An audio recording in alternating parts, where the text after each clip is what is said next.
the Ultraflex Fantasy Football Podcast. I'm your host, Anthony Sutton. With me are my friends Ryan Wheeler Hey, and Rob Green. What's up, guys? They allowed us to come back. And when I say they, I mean our wives. So shout out to them. Shout out to Ryan to getting some new lights over there. Nice and shiny, looking nice good. and shiny. I feel like the crab thing on Moana. Shiny. Nice. We all got some Okay. new equipment here. Hopefully we sound better. We look, I was gonna say, we might not be very good at this, but we look like we know what we're doing. And that's Is that I feel like, is that a crab or is that a lobster in Moana? Because now I feel like I might have got that wrong. we'll have to put it in the show notes once we go back and look at it. I think he's a lobster, right? Is he a lobster? I don't know. I'm not positive now. Yeah, I don't know. We'll have to check that. Yep. Like I said, we Well- looked the part. It's like golf. As long as you look the part, that's all that really matters. So episode 2, last episode, we went and discussed the Ultraflex format, which we'll briefly discuss again. And then we went through our off-season news and running back and wide receiver rankings. So today we will go through the quarterback and tight end rankings. And then we will be pulling out a new segment of Spin the Wheel. So we're excited to do that. Wait Ryan, a minute. Oh, go ahead. Important update. It's called a coconut crab. Oh, so it is a crab. I had to look it up. All right. Sorry, I didn't mean to. That was going to bug you the rest of the time? Are Dude, they actually really big, coconut crabs? see, now you're asking way too much information. I didn't get that deep into it. I just Okay. typed in crab That's a- thing in Moana and it said coconut crab. That's a king crab. We've been watching, shout out if they want to give us a sponsor. We've been watching a lot of Next Level Chef, and they cook king crab on there. But All right. Ryan, do you want to do or give a description of real quick the Ultraflex format and what we discussed last episode? Yeah, Ultraflex format it's a super flex. So you're going to have a quarterback with an option to start a second quarterback. And then it's instead of having positions, you have 8 flex positions. So instead of having like running back, wide receiver, tight end, specific positions that you have to draft, you just have 1 QB, 8 flex, 1 super flex, and then however many bench spots. But we typically do dynasty with this because it really matters when it comes to rankings, whether you're doing dynasty or season long.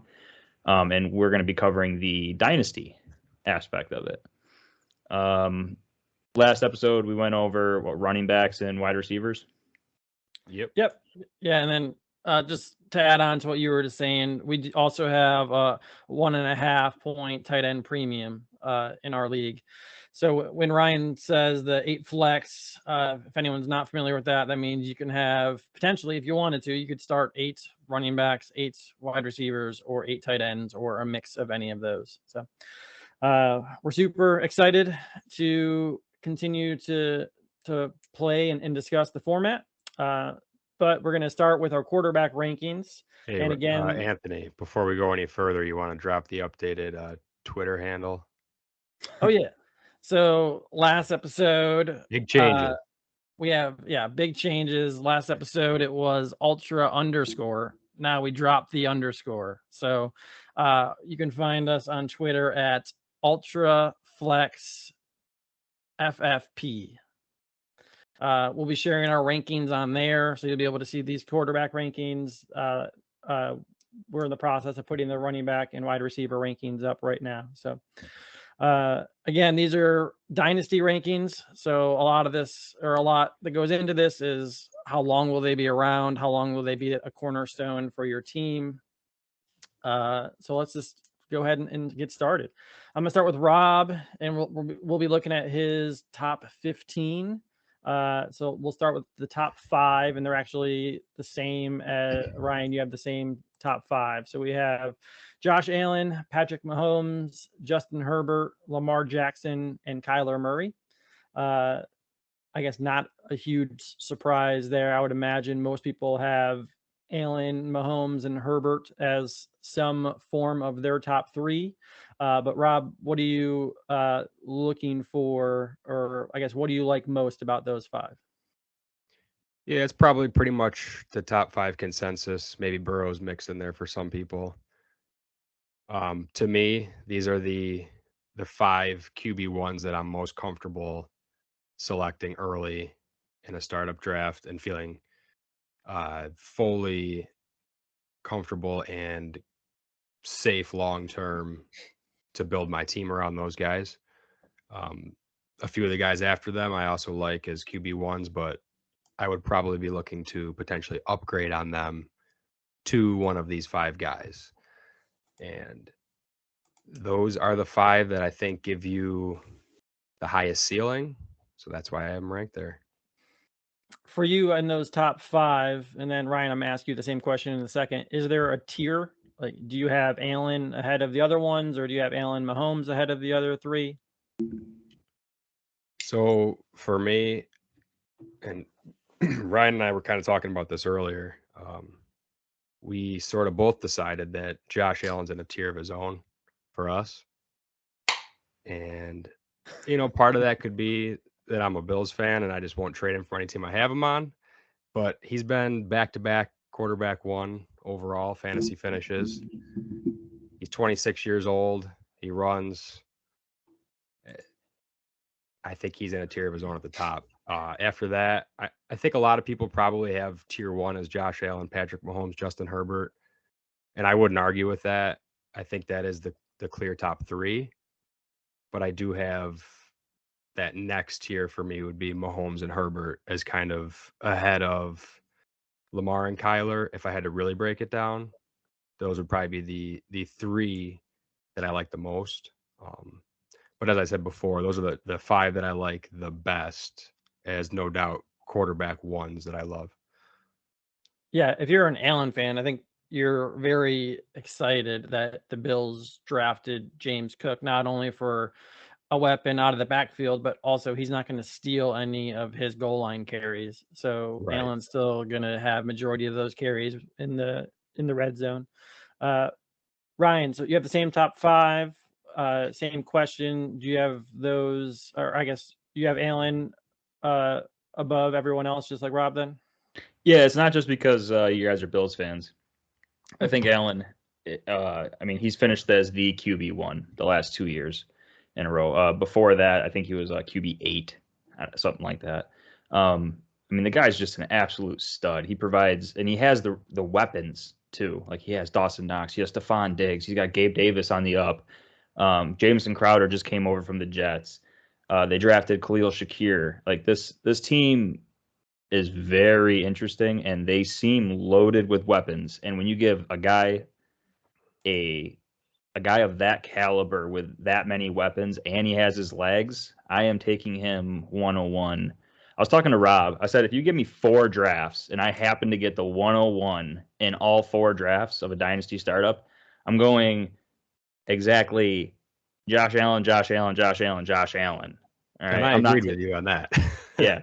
I'm not taking Josh Allen and maybe a Mahomes in one. Like if I have the 101, I'm going Josh Allen every time. To me, there's 3 tiers in the top 7 picks, and it's Josh Allen in a tier of his own, and then you have the Patrick Mahomes, Justin Herbert tier 2, and I believe those 2 are pretty much interchangeable. I think if I were to, like I said, if I had 4 drafts, I would go 2 each. If I had the 102 in those drafts, I would go 2 Mahomes, 2 Herbert, and then the next 4 players for me personally, I think are the tier 3. And those would be Lamar Jackson, Kyler Murray, Joe Burrow, and Deshaun Watson.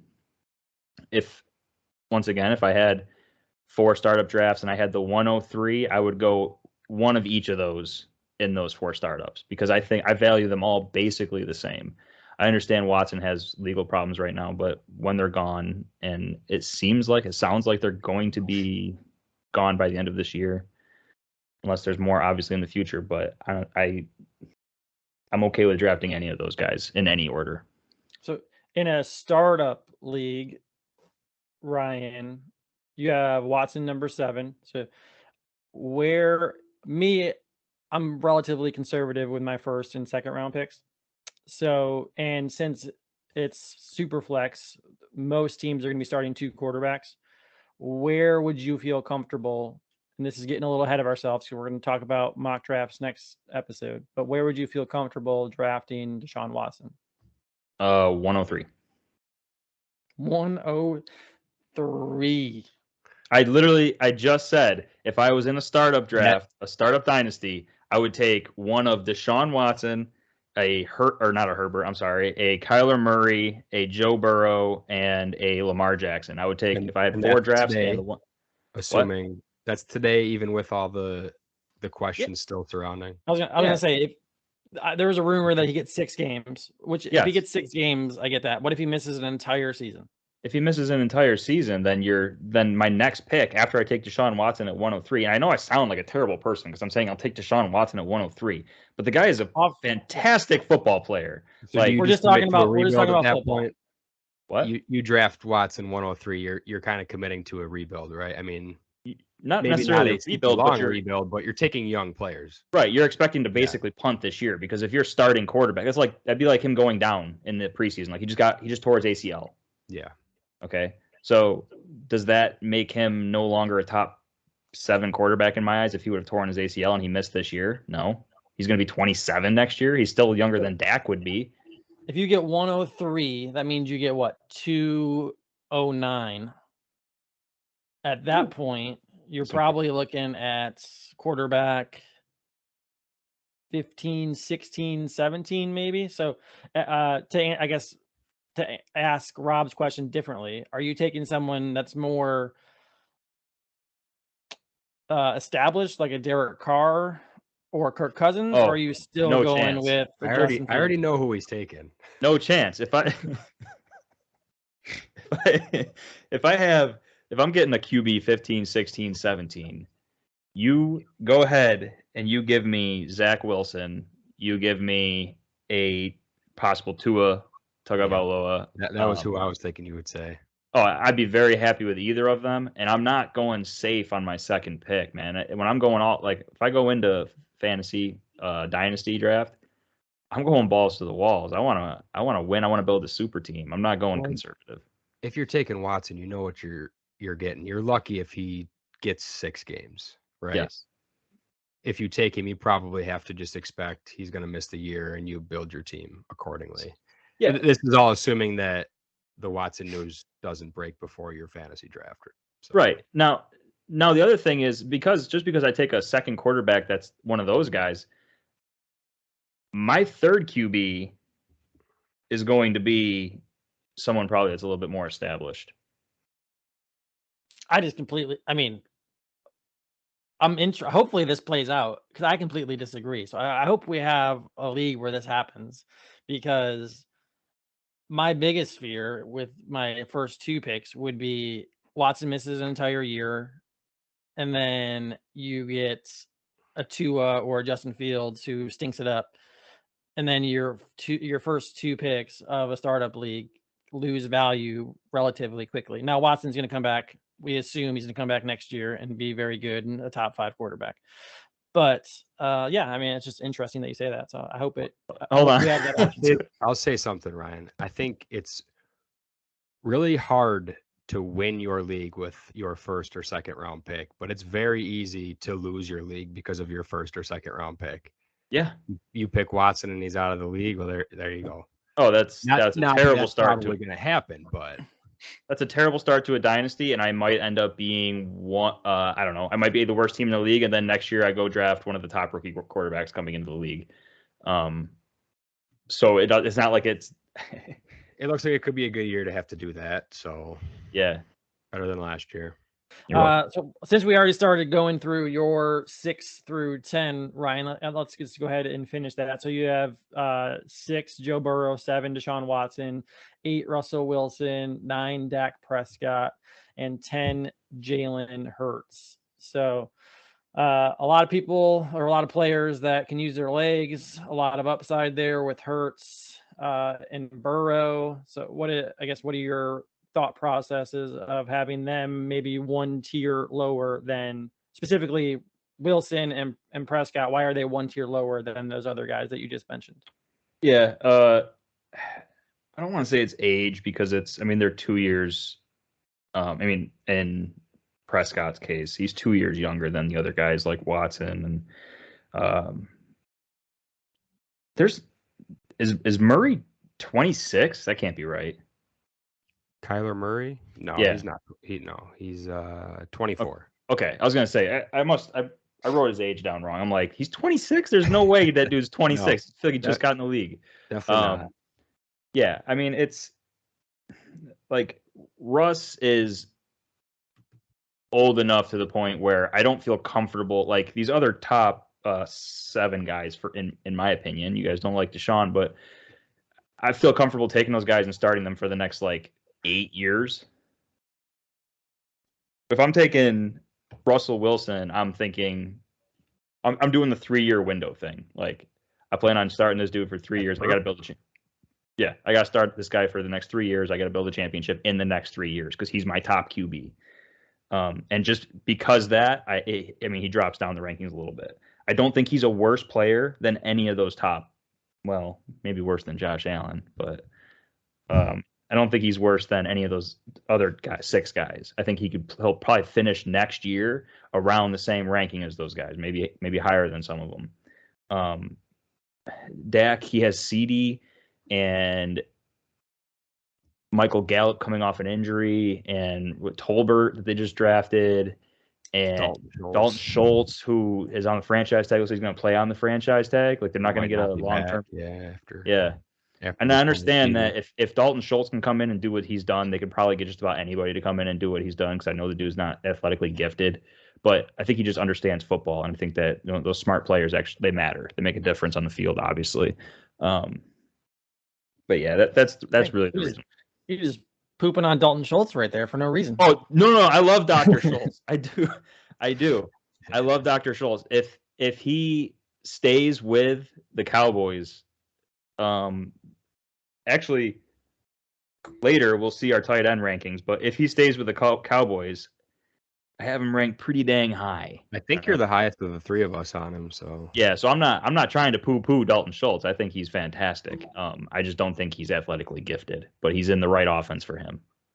He's a perfect fit for him. He reminds me a lot of like an Austin Hooper, where when he was with the Falcons, Austin Hooper had like 2 top 5 seasons, and then he went to the Browns and that uncertainty of after this season, where's he going to go? Right. Rob, you have your 6 through 10. You've got Joe Burrow at 6 as well. 7, Dak Prescott. 8, Jalen Hurts. 9, Trevor Lawrence. And 10, Russell Wilson. So for you, do you have Joe Burrow and or Dak Prescott as the same tier as Kyler Murray or Lamar Jackson, or what are your tiers for those 5 guys? I probably could see Joe Burrow being in that tier if I was going to break it down as like a Josh Allen tier 1, Mahomes Herbert tier 2, Jackson Murray, Burrow tier 3. I can see that. I wouldn't put Prescott there mostly because he does have some injury concerns in his past. I mean, I know Burrow does too, but he's got 3 years. He's 3 years younger than Prescott. So I think that's why I have him above Prescott, even though we've both seen them produce highly. Burrow also has Chase and Higgins, and that certainly helps. Not sure a team has better wide receivers than the Bengals do. Tyler Boyd included in that. So I know. Just bring up before people think we're crazy. Again, this is Dynasty, so we're looking 3 or 4 years out. So we've named a lot of quarterbacks right now, and we haven't named Aaron Rodgers or Tom Brady or and we'll get to them in a second. But I just wanted to bring that up, and then also point out your number 9 is Trevor Lawrence. So yes, I'm assuming that's upside and age and new coach. But is there anything other than that makes you so high on Trevor Lawrence? The draft experts were calling him the next big thing, right? He was the next in line of the Mannings and Andrew Luck. He was supposed to be the next big thing. He was awesome in college. I struggle to see how he can't get better. He was a And it's generational strictly an talent. upside play at this point, because he doesn't, based on how he played last year, deserve to be anywhere near the top 10. But I'm definitely willing to take the chance on him bouncing back with the new coach, like you said, some improved weapons with Christian Kirk and Evan Ingram, Zay Jones. I know that's not the greatest names, but it's a big improvement on what they had last year. And I think the new coaching staff will use Travis Etienne and James Robinson well enough to help Trevor Lawrence in the play action game. And what a dumpster fire that guy went into last year. Like, oh man, it was so bad. It couldn't have been worse. No. Was that the worst head coach? Urban Meyer, he's the worst head coach in the history of the NFL? He's got to be up there. He's got to be. Like, it makes you think. I know we're not always talking about college football, but do you think if NIL was a thing, you think Trevor Lawrence goes back to school and makes $1 million or $2 million and then comes out the following year? He might, just to avoid the Jaguars. Yeah. Seriously. Unfortunately, he'll probably be drafted by them the next year too. So. Yeah. Well, the Jaguars like to Jaguar, and their thing is to be really bad. So thank God they're in the same division as the Titans. Let's go Titans, by the way. We'll see. I have a hot take during the hot take segment coming up later. That's going to make Ryan angry. Angry? I was hoping you were going to say, like, Tannehill is going to be a top 5 quarterback or something like that. No, definitely not saying that. Ryan, going back to your 11 through 15, you got Trey Lance, that's the first mention of Trey Lance. We've got Trevor Lawrence at 12, 13, Matthew Stafford, 14, Derek Carr, and then 15, Zach Wilson. So before we get into those guys, we're typically looking, like you said, roughly 3 years out. So you don't think Aaron Rodgers is playing for 3 years? Is that essentially what you're saying? I mean, that's basically exactly what my projection would be. And even if he is playing 3 years from now, he'll be 41 years old. What was his contract extension for? I believe it was years. I believe he's signed for 3 years. It was 3, yeah. Yeah. That doesn't mean he'll play all 3. That doesn't mean that. And if he is, what kind of QB play are you getting from a 41-year-old quarterback? Like, we've seen one quarterback do it at a very high level, and he's still playing. I was gonna say, not everyone's Brady, but didn't he finish top 5 last year? Brady, the dude is 101. Yeah, he was like a top 3, I think, this year. Yeah, I mean, maybe if Rodgers starts doing the plant diet and I don't know, he seems to be like into some interesting stuff. I saw like he got a matching tattoo with his supposed girlfriend recently, and it's very esoteric. It looks and his new girlfriend her name is like Blue of Earth. Hey, to each their own. No. Listen, I'm one of them, but I'm saying Blue. Like, if he can bring that witchcraft that into the league with him and somehow make himself last forever like Brady has. Yeah, maybe he knows what he's doing here. Yeah, I've got no problem with it. And if he ends up playing until Brady's age, then I'm going to look really dumb having Rodgers ranked at QB. Oh my God, I have him ranked at QB 19. So I have him basically down by like where Brady is, because I just don't see him being a bona fide top 12 guy for the next 2 years. Like, I don't see it past this year. I have a hard time looking past this year with those guys. Is there any way, if in a startup draft you started with somebody who was a little bit older with your first pick at quarterback, would you then be willing to take Rodgers also?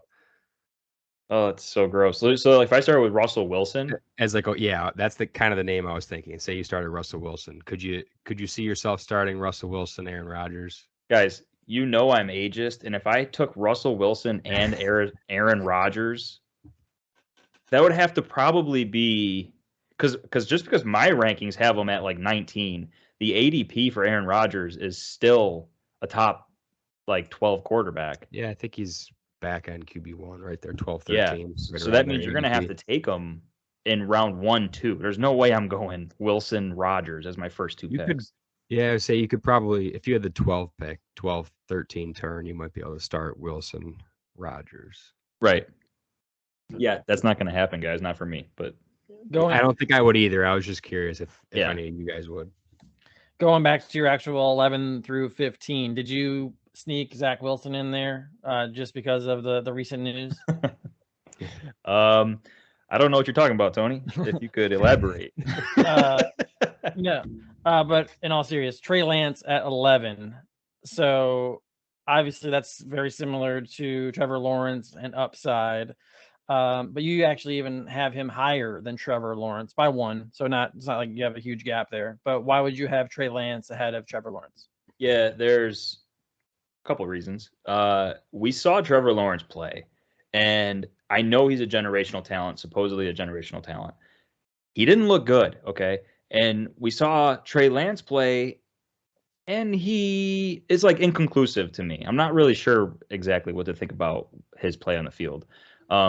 The other thing is, so right there, I already boost Trey Lance over Lawrence. Is there anything to be said for the experience Lawrence gained, even though it wasn't Oh, a good season? I think absolutely it'll make a difference. If he does take the next step, it could happen quick, right? Right. Yeah. And then I would say the weapons for Trey Lance, if he gets Debo back, he's got Brandon Ayuk. He's got George Kittle, and he has the legs. Shanahan. Well, that was my third. Thanks for stealing that for me. He's probably the biggest weapon, right? I mean, he's got to be. If we were ever doing a ranking of offensive coaches, I know he's a head coach, but I mean, he's got to be top 3. Yeah. Did he ever even want Trey Lance? There was some rumors that they wanted Mac Jones, and that was Kyle Shanahan's guy. Yeah, I mean, the whole coaching situation was the third reason why I put Lance over Lawrence. I have more faith in the 49ers coaching staff. Yeah, I'm very okay with ranking Lance over Lawrence, though, as of right now. And then, I guess, similar question. You have Matthew Stafford at 13, but the person we just talked about, Aaron Rodgers, is at 19. Kirk Cousins is at 20. What's for you? I agree with you that Stafford's better than specifically Kirk Cousins, but why is it such the large gap there? Yeah, I mean, if you look at Rodgers, he's 38. If you look at Stafford, he's 34. I could see Stafford playing at a high level till he's 37. It's that 3-year thing. It's the same thing with Russell Wilson. Kirk Cousins, I mean, he's been a top 12 guy actually the past couple of years. But he's just not exciting. Like, I'm never excited. I'm going to start Kirk Cousins this week. Like, it's never an exciting choice when you're plugging Kirk Cousins into your lineup. He's better than you think, but he is not exciting. Where do you think he finished last year? Kirk 11. Cousins. Oh, yeah, 11. Yeah. Like I said, but it's not exciting. Like, that was a super sneaky 11 because you wouldn't think that Ryan Tannehill finished 12, but that was going to be my next point. Yeah. Yeah. It feels gross. I don't know. Staying healthy all season helps. It does. Final rank.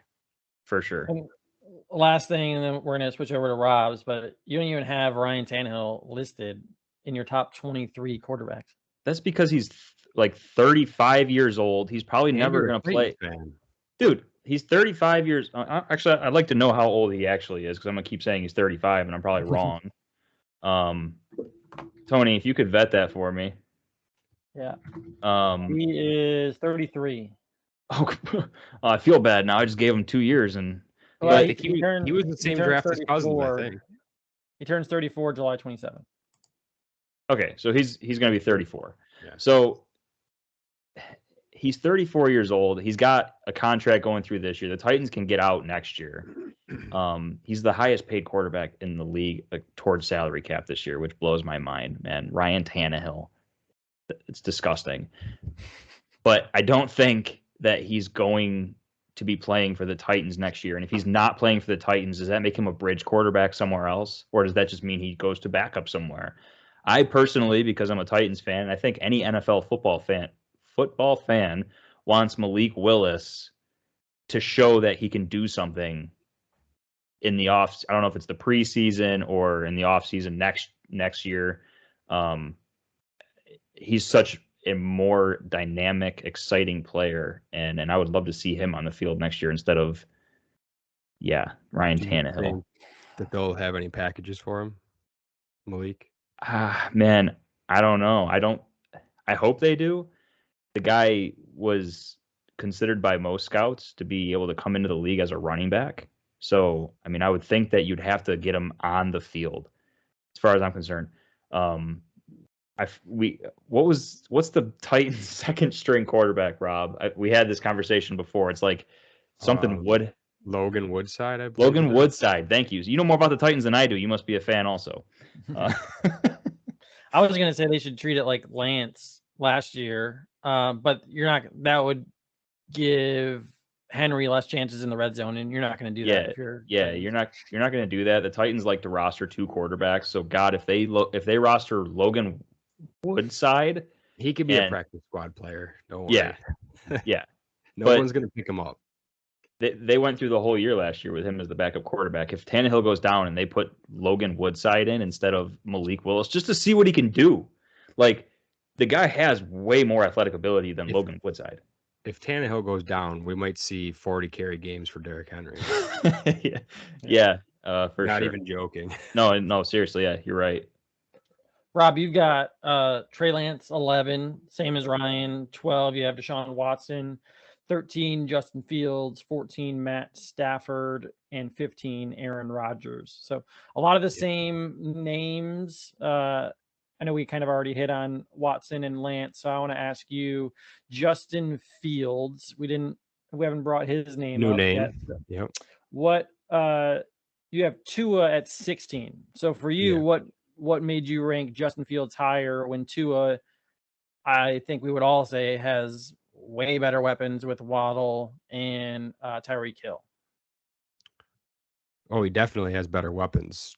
There might not be a team that has worse weapons in the league than the Bears. But we've seen it year after year. The running quarterbacks are almost like a cheat code for fantasy football.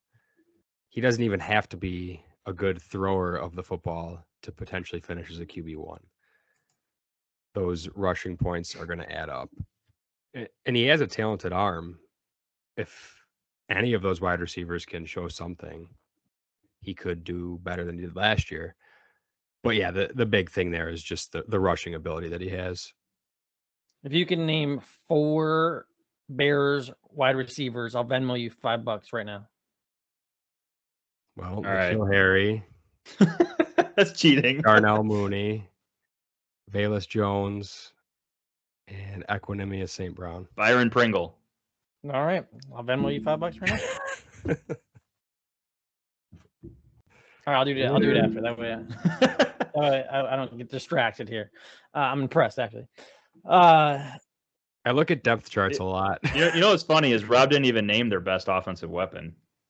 He's not a wide receiver. He's not a receiver. I know he's not a wide receiver, but you didn't name his best offensive weapon. I mean, and then I guess similar question based off of age. So you both had Matthew Stafford ranked in your top 15, but you both had Derek Carr just slightly out. Whoa, no. I have Derek Carr. You have 14. You have him at 14. Yeah. So you had him. Sorry, you had him right above or right behind. But Matthew you do Stafford. have him below Stafford. I do. Why? Same question. Why would you have Stafford ahead when Derek Carr just got Adams? He has Hunter Renfrow. He's got Josh Jacobs. He has a lot of weapons. He has coaches that want to throw the ball around. For me, I think Stafford still has just as good, if not better, weapons. I mean, Cooper Kupp, what an unbelievable year he's coming off of. And we've seen Stafford finish as a QB1 multiple times. I don't know that Carr's ever finished as a quarterback 1. I think he's come close a couple times, but I'd still like to see it from him. The high-end touchdown totals just haven't been there in his career, and I think Devontae Adams coming in is something that the staff there hopes boost those touchdown numbers up. Now Because obviously me, Adams is a touchdown machine. you got me interested here in who has a better weapon. So are you taking Cooper Kupp or Devontae Adams for next year? Probably Cooper Kupp for the familiarity of the offense. I mean, it's going to be an adjustment period for Adams a little bit. And he did play college with. I was going to say, we are aware that they played at college and yeah, they had outstanding careers, but I don't know how you could say otherwise after the season Kupp just had. Yeah. The chemistry that he had with Stafford was unbelievable. Yeah. This one's relatively easy for me, but Tyler Higbee, Darren Waller. Tyler Higbee. It's Waller. Allen Robinson coming off injury or Hunter Renfrow? Allen Robinson. Robinson. He's just, I mean, I don't want to take away from what Renfrow did last year, but I'll say he finished 10th. Oh, I know he has, but those targets aren't going to be there for him this year. And then Demarcus Robinson or Van Jefferson? I mean, they're pretty similar, I'd say. I'm not sure I would even have a favorite there. Oh, yeah, I was just wondering. Yeah, they're both. I mean, they're both. Yeah, to your point, they both have a lot of weapons, so they both should have good years. It's just they're both older, and they're not going to have 5 good years. So, yeah. Let's switch over to tight end, where all right, we'll look at Ryan's top 5 first. Ryan, you got Kyle Pitts, Mark Andrews, George Kittle, TJ Hawkinson, and Travis Kelce. So I think most people would have Kyle Pitts as the clear number 1 tight end this year and probably drafted before most wide receivers, especially in a 1.5 premium. But I guess my first question is Travis Kelce still at number 5, even though he's 32, which is very old for a tight end. So what I guess what's your thought process there with your top 5? You know, I'm so glad that you put it and you framed it in that way. Like, I can't believe Travis Kelce is still in your top 5, even though he's 32 years old. And you didn't say, like, Travis Kelce's been the best tight end in the league for the past however long. How do you have him outside of your top 3? And the whole reason I have him at 5 is because when I plug these guys into my model, Travis Kelce he comes out about equal with Hawkinson and Kittle. And as far as I'm concerned, if I have to look and I say, like, in Dynasty, if those guys are about even when they're plugged in and the output comes out with those 3 guys, would I trade Hawkinson right now for Travis Kelce? And the answer is no, I would not. I would rather have Hawkinson. Would I trade George Kittle for Travis Kelce? No. Give me Kittle all day. And then I feel like that's the tier break right there. And then the next guys are a little bit different. And maybe I would trade them for a Kelce, but 32 or 33 is the tight end fall off year for almost every tight end that's been great in the history of the NFL. So do I think that Kelce is an outlier? Possibly. He has been the greatest tight end in fantasy football the past decade. So I'm not going to keep him. I don't expect him to have elite output after this year. Honestly, that's why I have him at 5. Yeah, I mean, I know Gronk had a lot of wear and tear on his body, but he just retired and he's 33. So yeah. Travis Kelce's a year younger than Gronk. By the way, you one of these days you're gonna have to give us a little insight on your model that you're talking about over there. Oh, I've already shared the model with Rob. I wasn't going to share it with you yet because I want to go over your rankings and I want to run it through my model and see what happens. All right, maybe that's episode 4. We talk about Ryan's model. Rob, you've got Kyle Pitts, Mark Andrews, Travis Kelce, George Kittle, and Darren Waller. For you, Rob, Kyle Pitts and Mark Andrews, how far ahead are they of the rest of the tight end group?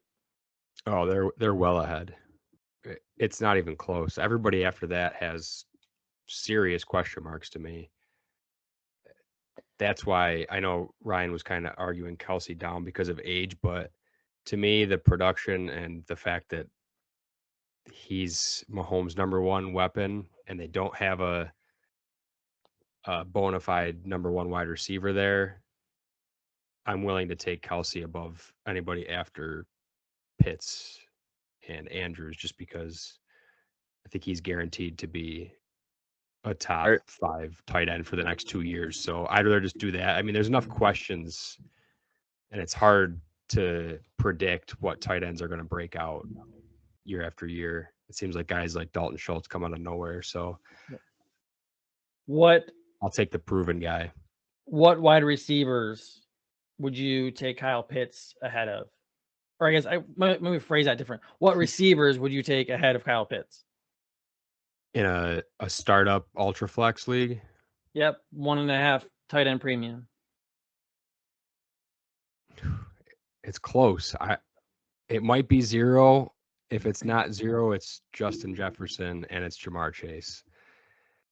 I would really have to think about it. If I was deciding to go not take a quarterback in round 1, the advantage of having a 21-year-old tight end like Kyle Pitts, who had 1,000 yards rookie season, maybe he's Travis Kelce for 10 years, right? I mean, that advantage you're going to have over everybody in your league is huge. That might sound spicy. He's impossible to trade for. Yeah, that might sound spicy, man. I was thinking, for some reason, I was thinking you were going to say maybe 3 wide receivers. I thought you were going to go with like the obvious 2, Jamar Chase and Justin Jefferson, and then maybe I thought you were going to throw CeeDee Lamb in. I thought that's why you were CeeDee stalling. Lamb was my wide receiver 3, but no, I have CeeDee Lamb in a league. I would trade him for Kyle Pitts, and there's not even a tight end premium in that league. Oh, so, I'm with you on that. I just, for some reason, the way you were stalling, I didn't think you were coming out with maybe none. I was like, is he gonna say CeeDee? I had to think about the best way to word it. Yeah. Wow. Brian, you got 6 through 10. You got Dalton Schultz, who we were discussing earlier. So you are pretty, or I guess very high on him. Darren Waller, I shouldn't say that, but he's higher up in the tight end rankings. Darren Waller 7, Dawson Knox 8, Pat Freiermuth 9, Dallas Goedert. Jeez, maybe I can talk to them at 10. To me, a lot of these guys are exactly where you have them, middle of the road. They can probably get you 9-10 points consistently, but not much more than that. So for you, why do you have them ranked lower than the top tier there? And is there anyone that stands out that you would have to get? That I would have to draft? Is that just that you're out of these? Is there one that you would be disappointed that you didn't have at least some share? I think the answer for that, for me, the top 10, so Schultz, Waller, Knox, Freiermuth, Goddard. If I'm leaving a draft and I didn't get one of those top 5 guys, and I don't end up with a guy like Dawson Knox, I'm not like a Bills fan like you guys are, but I can see obvious talent, and I understand that he doesn't have a long-term contract. He's in actually a very similar boat as Dalton Schultz, but the only difference is that Dawson Knox has actually got some talent. He's actually like athletically, I don't want to say gifted, but he's like a legit baller. Dalton Schultz, his rank really depends on him staying with the Cowboys. If he is not with the Cowboys after this year, he's going to drop down my rankings significantly.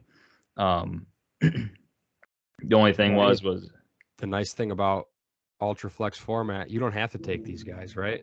Yeah, that's very true, actually. Just because you think you want to secure, you need to secure your tight end position, and you want to take, Dallas Goedert or Dalton Schultz because you don't want to get stuck with somebody way down the list. You don't have to worry about it because you don't have to put any of these guys in your lineup. Yeah, I mean that's a great point, and with that logic, I might not actually take any of these guys, but if I were to grab one of them, if he was at a decent or I wasn't reaching for him, I would probably take Dawson Knox. I think I'd be okay with him as using him for one of my starting positions. I'd be surprised if the Bills didn't re-sign him. I would Josh Allen too. loves him. He's good in the locker room. He's got all the talent. And they're like best friends. And if there's one Yeah. thing, I mean, Allen's not going anywhere. He just signed a 10-year contract. But if there's one thing you need to do if you're Brandon Beam, is keep Josh Allen Keep him happy. Yeah. And hey, it's better to me, it's better pay him now before he does potentially have that huge breakout season. I don't know that they're gonna do it before the season starts, but I wouldn't hate to see it. Pay him now. I'd love it. I'm fully with you. They will have the franchise tag available for him right that first season. So yeah. All right, a little before we dive back into the rankings, a little breaking news here. I've gotten 2 trade requests in 2 different leagues, so I'm gonna run them by you guys. Okay. See what we got. I've got first one, Brandon Ayuk for 2024 first-round pick.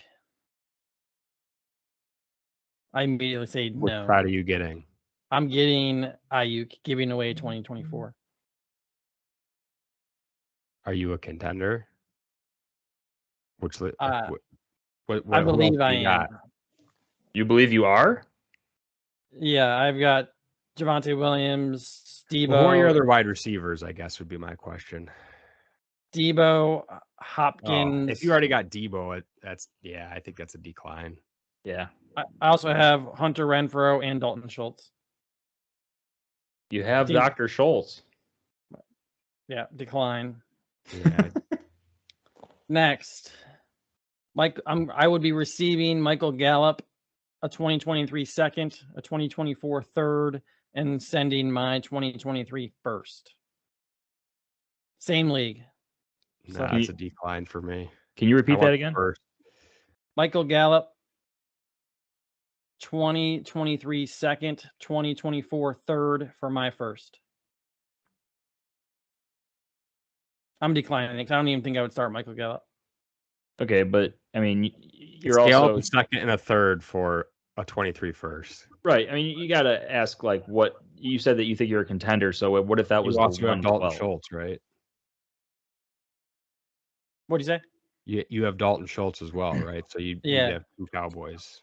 Yeah, I mean that's a trade that I make expecting to trade Dalton Schultz while he's still a Cowboy. But if you think you're a contender, you're expecting that first round pick next year to be the 1, 10, 11, 12, right? So, and if it was you're trading it to a team who's going to be giving you back the 201, 202, 203, then I'm accepting that trade. I wouldn't trade it now. That first is just going to gain value from now until the draft. There's no reason to trade it now, especially for a guy who's injured. That's true, but you also got to take into consideration the fact that that person might not think that they're a bottom tier. If you look at their team and you're laughing at it and you're like, that team stinks. And they're like, I'm a contender. So they think they're trading away like a late second, but it's actually going to be like the 201, 202. Then that makes a difference because they'll realize, hey, oh man, I thought my team was good, but now I'm giving up a 201 for, so you got to try to take that into consideration too. Can't just. Yeah.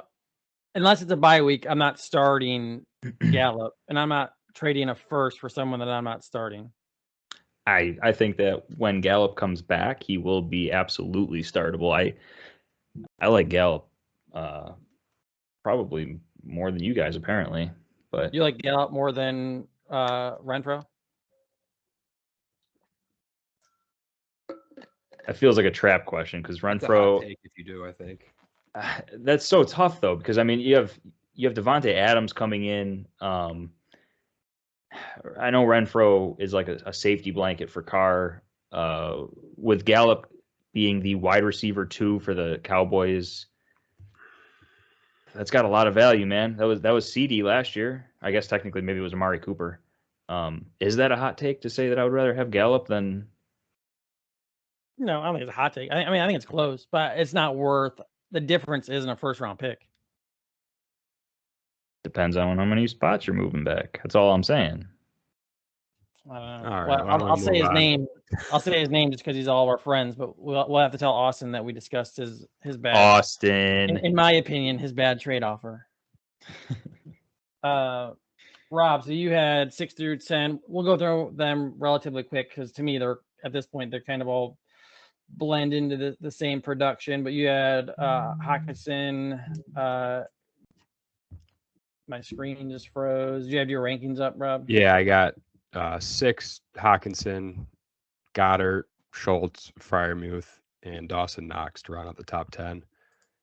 I think the big observation there might be Dallas Goddard at 7, ahead of a guy like Dalton Schultz.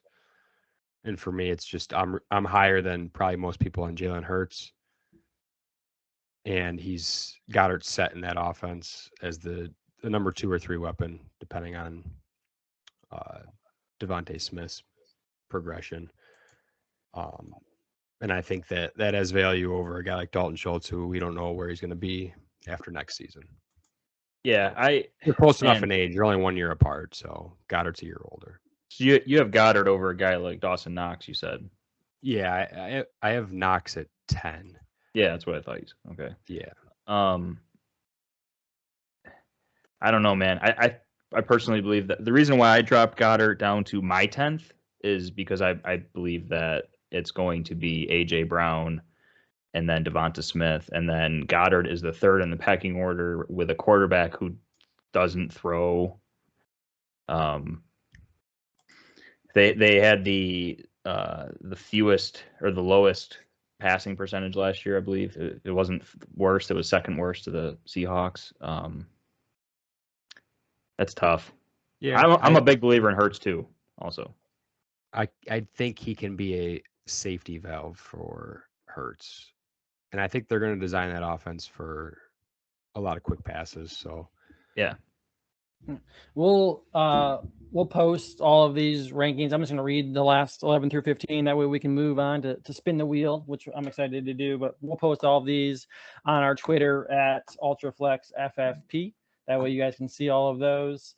Right now, Ryan, your 11 through 15 is Albert O, Irv Smith Jr., Cole Kmet, Noah Fant, and David Njoku. Who's Albert O? Can you say his last name for me? I cannot. That's why I said Albert O. I'm not even going to try tonight. I just wanted to hear you say it.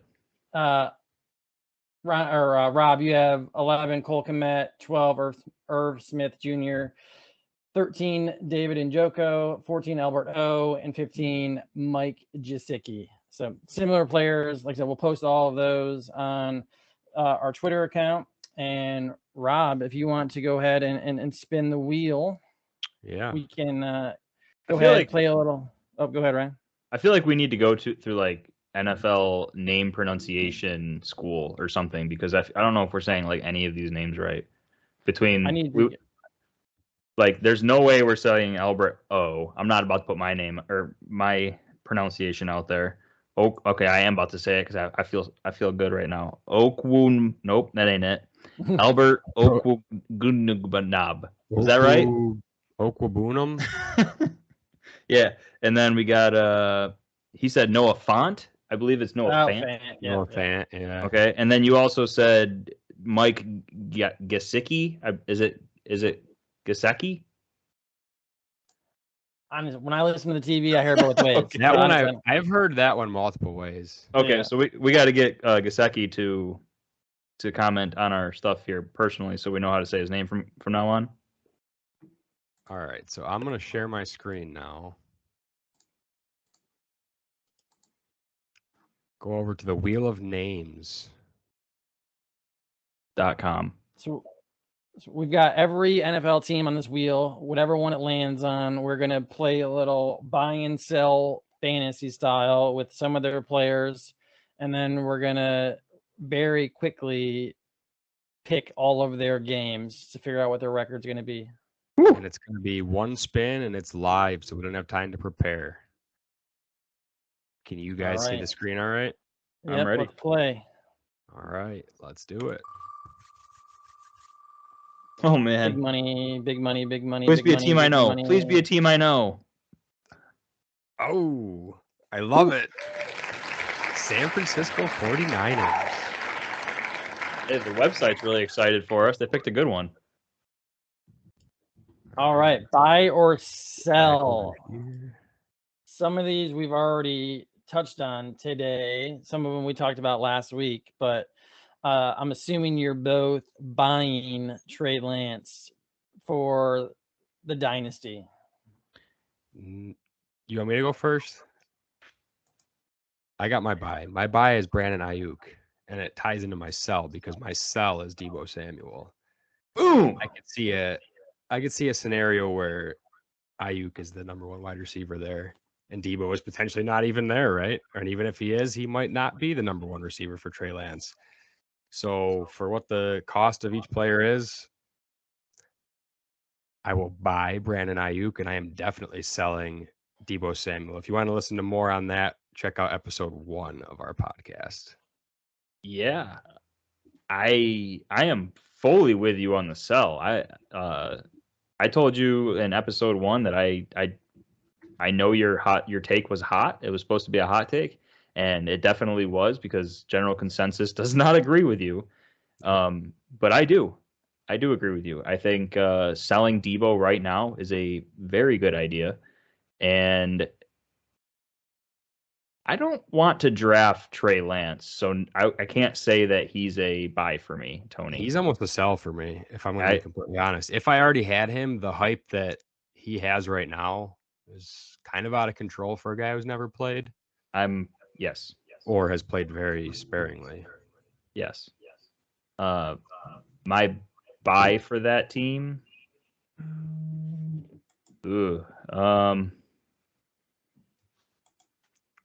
Man, Rob, I think you might have nailed it because I don't feel good about Deebo. I don't feel good about Trey Lance. It's not that I don't feel good about them. I think that their value is over the top right now. Those are the times you sell guys. You buy, oh God, buy low, sell high. Oh man, I was hoping that would come out, but it took me a minute. George Kittle is a guy that I'm probably not buying. Although, I mean, his value might be deflated a little bit because he seems to be probably injury-prone. a hold, but he's one worth checking in on. Yeah, because he has that talent to finish as a top 3 tight end. I've got it. I have one too. You go ahead. I got one more buy. I'm going to say after. Yeah, it's Tyrion Davis Price. That's my next buy. That wasn't mine, so go ahead. I was going to say my sell is George Kittle, just based off, especially for dynasty. If you're not contending, obviously this year, then he's the perfect person to sell and get some sort of pick or a younger player. My buy, I'm just going to copy Rob because I agree. Even though I wouldn't trade a first for him, Brandon Ayuk is anyone that Shanahan will put the ball in their hands, whether it's behind the line of scrimmage or screens or anything like that. He's guaranteed roughly 10 points a game. And he's been good his first 2 years. He was a first round pick. I think a lot of people would probably forget that. He also seems to be out of the doghouse. Yep. You said you had another one, Rob. Who's it? I do. It's probably a sneaky buy, but it's one that is probably very cheap. It's Jimmy Garoppolo. I knew you were going to say this. In a super flex format, if you can get Jimmy G for cheap, he could be a starter. It might not happen right away, but I'd be surprised if he's not a starter again at some point in the league. Might be. Check out episode 1 for Anthony's hot take. He might be a starter for the Bucs next year. Might be the starter for Seattle if the reports coming out have any truth to them. I would like real that. Quick, 10 seconds. Each of you let me know who's going to win the game. We're going to figure out the 49ers record. The Bears. Wait, Tony. At the Bears. Tony, you're the tiebreaker. Are you? All right, at the Bears. Are you writing these down or you need us to write them down? I got it. Okay. All right, 49ers. 49ers are going to win that. At home against Seattle. 49ers. Yeah. All right, they're going to have a good start, 2-0. At Denver. Denver. Home versus the Rams, Monday Night Football. Give me probably what's going to be the upset. I'll go 49ers. That's a fun game. Yeah, I will too. You know, I think the Rams could have a little bit of a Super Bowl hangover to start the year. That's right. They might start the year out a little slow, especially with their loss week 1 to the Bills. So, at Carolina with Baker potentially starting. 49ers. I'll go Carolina in a letdown game after the big win over the Rams. At Atlanta. You got So the tiebreaker, right? Tony, you're the tiebreaker. I would pick them to win. Okay. At Atlanta, so 2 back-to-back weeks going across country, or they stay there. I think you could They're beat not losing to Atlanta Atlanta. any day of the week. Yeah, they're not losing there. At home against Kansas City. Loss. Kansas Kansas City. City's going to win that. At the Rams. Give me the Rams. Yeah, the Rams are going to win that one. At home against the Chargers. Chargers. Yep, Chargers. A little bit of Rob, a losing streak. Get out of my head. What's our record at right now? Just give us a rundown here. I'm just curious. We're start of the year 2-1, 3-1, 4-1. Yeah, they started hot. 5-1, 5-2, 5-3, 5-4.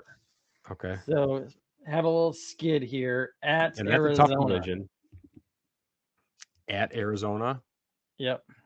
Arizona. Give me Arizona. 5-5. DeAndre Hopkins will be back by then. Yep. We're back to 500 after a 5-1 start. We're going at home against the Saints.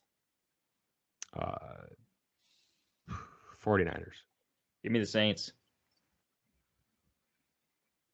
I'm taking the 49ers. Is that a big Jameis game, Ryan? Yeah, bro. Every game's a big Jameis game. Yeah, it's a tough defense, though. Listen to episode 1 for my hot take on Jameis Winston. We got all of our hot takes in from the previous episode. Nice, guys. 6-5 at home against the Dolphins. Dolphins. So they're at home. Dolphins are coming cross country. I'll take the 49ers. I will also take the 49ers. 7-5 at home against Tampa Bay. Bucks. Yeah, give me the Bucks. 7-6 at Seattle. 49ers. Niners. 8-6 home against the Washington Commanders, which is the first time I've said that. That's a good one. I'm going 49ers. I don't see Carson Wentz late in the season putting up any sort of good game, especially if it matters. Yeah, and that cross country East Coast to West Coast is tough. Give me It is the 49ers. 9-6. We end with the Raiders and at home against the Arizona Cardinals. Give me the Raiders. So it's at Raiders. Yep. Yeah, Raiders. I agree. 9-7. Do we make the playoffs by beating the Arizona Cardinals at home? If that's what it comes down to, I say absolutely. Cardinals fall apart second half of the season. This year is no different than any other year. Give me the 49ers. I'd be curious to see what the records of each team are, but like, what are the Cardinals at this point? Are they? Well, the 49ers are 9-7. We're not wrong. So Yeah, I'm gonna go Niners there. I think that defense is good enough. Does Lance, anybody? I would expect Lance to do enough to get them to a wild card. Does anybody happen to have the over/under for the 49ers? well, they're Oh, 10-7 and I are bet it's probably 8.5 or 9.5 if I had to guess. 10.5. Ooh. 10.5. Wow. There you go. Not only can we help you win money in fantasy, go bet the under. Yeah, I would On pretty the easily bet the 49ers. under then, I think, on that. Yeah, I'm with you guys on that. That's a pretty tough to. I mean, you get 2 free wins with the Seahawks, but I'm also on the under for probably most of their games. Honestly, I don't think Lance is as good as people think he is. All right. Weekly hot take time. I've got mine ready. You guys ready? You guys got one? Was I supposed to think of one on the fly? Yep. I'm good. I got a small one. Yeah. All right, I'll go first. Let you think about yours, Ryan. My hot take is that the Jacksonville Jaguars make the playoffs. Oh, wow. Gross. There's a hot one. Oh, it's so gross. That's the hottest one of the year. I was looking at their realistically, you got to get 9 or 10 wins. Right? 9 You got always you in get the a team playoffs worse last to year. first. Dude, in the AFC South, you might not need that. Well, that's what I was trying to get them to 9 wins. They play the NFC East, so they play Washington and the Giants. They play Houston twice. They play the Colts and the Titans twice, which they're probably, I wouldn't pick them, but I could Try to see them split. splitting. Yeah. So that gets you 6 right there. They also play Denver, which I wouldn't pick them to beat Denver, but they're traveling. Find 3 more wins there. You get to 9. Yeah. They play the Lions. Okay. They play the Jets. Do they happen to play So- the Bills? They do not. Oh, that would have But- been a win. It would have been, or it was last year. But I think realistically, they could easily get to 8, especially if Trevor Lawrence plays better and the coaching staff actually put them in the position to play better. So that's my hot take. The Jacksonville Jaguars make the playoffs as a wild card. That'd be a great story after being top pick twice in a row. What you got, Rob? All right, I think I kind of brought this up to you guys before, and I didn't feel great about it when I said it, but I'm going to stick by it. I'll say the New York Jets finish ahead of the New England Patriots this year in the AFC East. I won't say either of those teams make the playoffs, but I'll say the Jets finish ahead of the Patriots that's got to be the first time in I don't even know how long, 12 years, maybe longer. Yeah, I like it. I think they have the better roster. I think the Patriots have one of the worst rosters in the league. Yeah. Comes down to if Belichick can coach that defense up and if Zach Wilson can take a step forward. Ryan, what you got? I was thinking. All right. So if Jimmy G is still on the roster for the 49ers, I think that he proves that he's the better starting quarterback over Trey Lance this year, and he starts the season. Starting week 1. Starting week 1, Jimmy Garoppolo over Trey Lance, and fantasy managers are PO'd everywhere. Man. People who traded for Trey Lance. Oh, sorry. Well, hey, Ryan did tell you to sell, so I did tell you to sell. Yeah.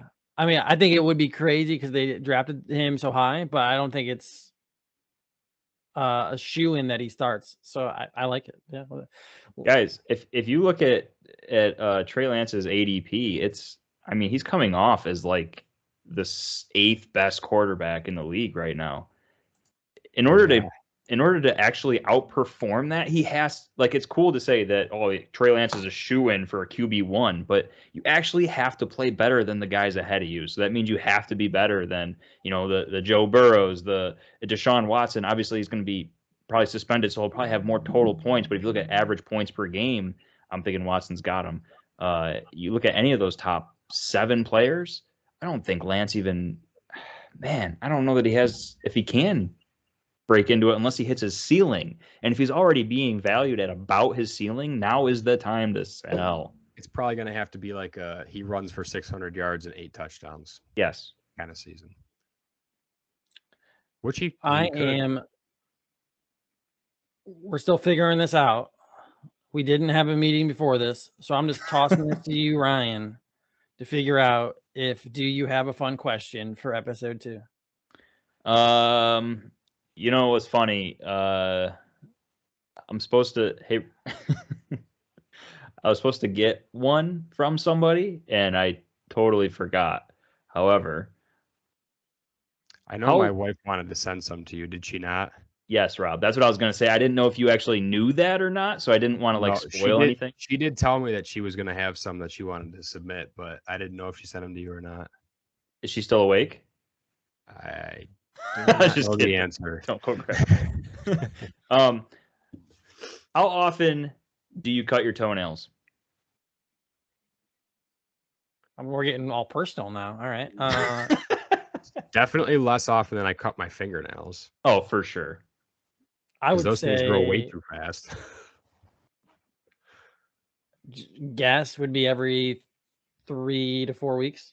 Okay. That was gonna be my guess, probably 3 to 4 weeks. I I would was guess if it's been a month, that's probably about the longest I would go. So. Okay. I was right there with you guys. I thought maybe I was like waiting way too long, but I usually do wait too long though, because I look at them, I'm like, oh, I gotta cut Yeah. those, right? No one cuts their toenails when they still look Well, good. The thing is, summer is different than winter. Like if I'm going out wearing sandals or flip flops, obviously I'm gonna keep my toenails trimmed. I'm going to the pool or something, but during the winter months, who cares? Yeah. If any of our if anybody listening wants to go have a beer with Rob or I, we live in Buffalo, so we don't get much sandal time. No, we Up got here our in couple Buffalo. months here right now, and that's it. I And have a question to. we it's know not that really a your funny toenails. one, but- We know your toenails will be cut now, so that's good. Yeah. All right, that's the end of Wait. episode. Rob just said he had a question. I had Oh, a go ahead. question because I got a new computer desk for the podcast. Set up my computer and microphone on. But to you guys, I want you guys to both tell me what do you think the difference is between a desk and a table? Like what's the distinguishing feature there? A desk To has me, this cupboards. looks like it feels like a table, but they So- called it a desk. So a desk has to have like something you pull out. I don't know if it's a key, Oh, like A drawer. yes. Yeah. That's all I could come up with. I was like, I think a desk has to have a drawer. So they called this a desk, but there's no drawer. So I'm like, I think it's a table. That's a table, bro. You bought Yeah. a table. You got Yeah. robbed. But it works. It fits in my room here. So So a desk has to have some sort of storage. Yeah. If it's not a storage, then it's like it does have like a pocket on the side to put stuff in. So is that enough? You got a table pocket. All right. So if I take a table and I put a little pocket on the side of it, I can call it a desk. I guess when you think back to like high school, they had those ones that like fold up, and all they had was a pocket like on the side or on the chair. So this whole time in like high school, were we sitting at tables and not desks? Ooh, man, maybe. As we're getting real deep here, I don't know if I was gonna say we're getting too deep into the weeds here, so We can wrap it up. That's episode 2. We reviewed quarterbacks and tight ends. We talked about the 49ers. Last episode, we talked about our wide receiver and running back rankings, and all of that comes to our next episode, which will be our first mock draft, and we'll start talking about strategies, where people are going to be going, and getting everyone ready for draft season, which is just around the corner. So I know I'm excited. Ryan, I will give you the last words. Thank you, everybody, for tuning in, and we look forward to talking to you next week.